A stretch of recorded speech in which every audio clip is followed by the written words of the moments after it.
Hi guys, welcome back to the channel. In this video I'm going to be introducing you to the easiest DIY protein hair treatment. Okay, and all you're gonna need is 3 key ingredients.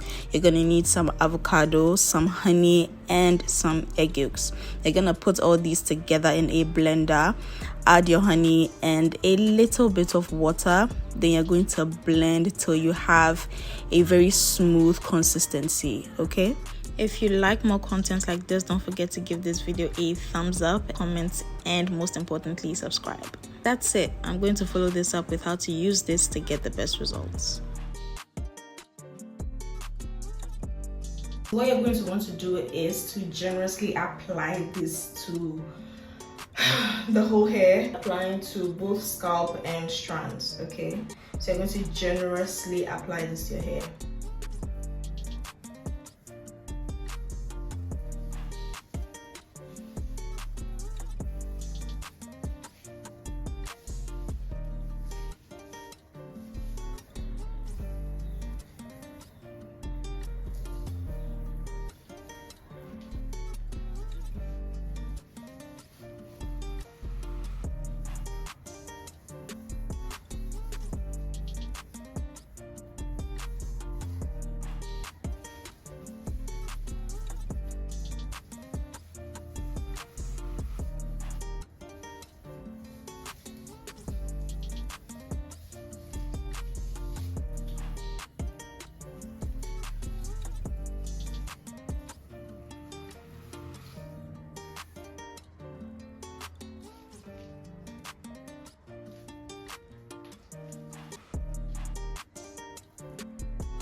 All done. We are going to let this sit for at least 30 minutes. It's been 30 minutes now, so I'm going to wash this out.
Hair feels so good right now, very hydrated and a lot of moisture. That's it for this video. You would want to do this at least once every month for the best results. Okay, the avocado has a lot of protein that provide moisture for your hair. The eggs also containing protein allows to strengthen your strands and also reducing breakage. And then obviously the honey is basically just to attract more moisture to your hair. Okay, so this is perfect, absolutely safe, healthy for your hair. I've been doing this for a while now and I have seen some results with the breakage that I do suffer, especially on wash days. So it's absolutely safe. Okay, so try it and let me know what your results are in the comments. Thank you for watching. Kindly like, comment, subscribe, do all the good stuff. Okay, see you in the next one. Bye.